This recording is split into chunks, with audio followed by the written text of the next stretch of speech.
Hola, ¿cómo están? Mi nombre es Laura Daniela Ortiz, soy del grado 11.3 y el día de hoy les voy a hablar sobre el desarrollo y el subdesarrollo económico. Para empezar, el desarrollo económico se puede definir como la capacidad de los ingresos de los países o regiones para crear riquezas que mantengan la prosperidad y el bienestar económico social de sus habitantes. Los elementos del desarrollo económico son dos: los recursos humanos naturales y los recursos humanos de conjunto de capital cultural.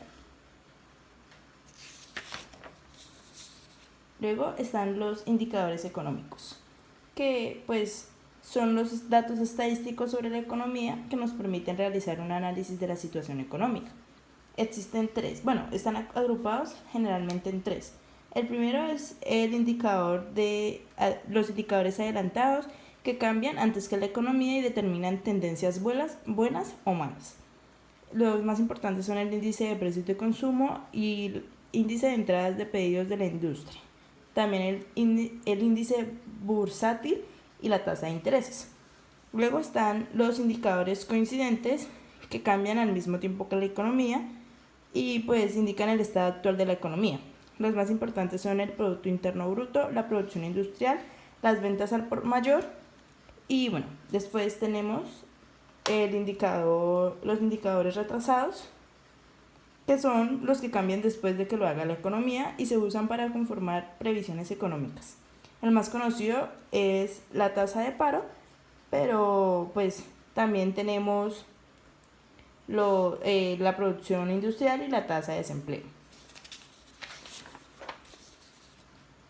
Los principales indicadores económicos son, para empezar, empezamos con el más importante, que es el Producto Interno Bruto, y es el que intenta reflejar la cantidad de bienes y servicios que se producen en un país durante un determinado periodo de tiempo.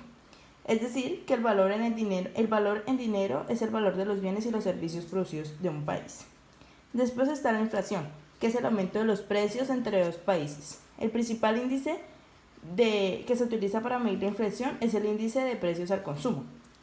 Y contrario a este efecto está la deflación, que es la depreciación que sufren los precios y los productos y servicios ofrecidos en un país durante un periodo determinado.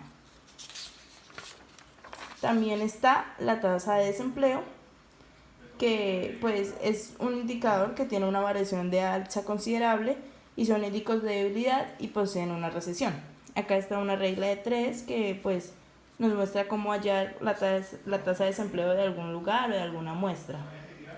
También tenemos la balanza de pagos, que es la relación que hay entre el dinero de un país, que es la relación de dinero que hay entre un país y otro, y la cantidad que los otros países gastan en ese país.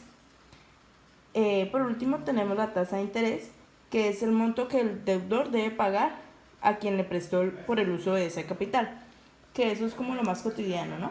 Porque generalmente cuando sacamos un préstamo o una deuda, pues tenemos que pagar después un valor añadido por la capital que nos prestaron. Como segundo tema está el subdesarrollo, que es la situación de un país o una región cuya capacidad para producir riqueza y bienestar social no alcanza determinados niveles considerados adecuados u óptimos.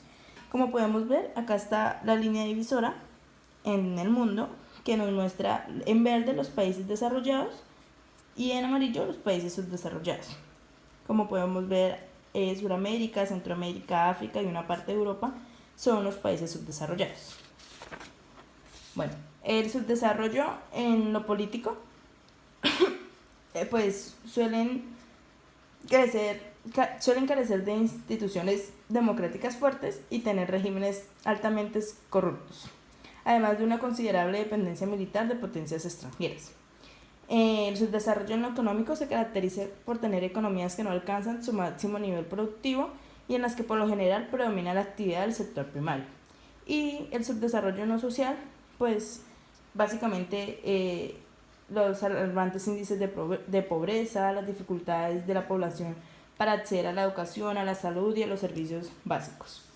Obviamente tiene sus causas que pues no se han podido definir bien porque hay muchas razones, pero básicamente es por una mala organización, su mal gobierno, también por la raza, por la región, el pasado colonial, la actitud colectiva, que son como las causas que dan cuando se pregunta sobre la causa del subdesarrollo de un país. Y por último, los parámetros que mide la pobreza. Primero tenemos la probabilidad de un país de no superar los 40 años de edad, que básicamente es la tasa de mortalidad que tiene un país por no poder acceder al, como en caso de un país subdesarrollado o tercermundista, de no poder, pues no pueden acceder con facilidad a los centros de salud y por eso pues sufren de, este, de este parámetro, por así decirlo. También está el analfabetismo adulto, que es por muchas, que sucede más que nada en África o en los lugares así, porque no se puede acceder con facilidad a la educación y los adultos llegan a edades avanzadas sin saber leer ni escribir. Y por último está el parámetro de la población que está por debajo de la línea de pobreza. Y se agrega un cuarto valor que es la tasa de desempleo. Como conclusión de todo esto, pues decir que no hay como una definición concreta de por qué los países, hay países que son desarrollados y otros subdesarrollados, porque hay muchos aspectos que abarcan esto, ¿sí? Pero es fundamental recordar que los países deben tener estructuras productivas modernas y un crecimiento económico continuo y sostenido para que pueda haber un desarrollo normal. Muchísimas gracias.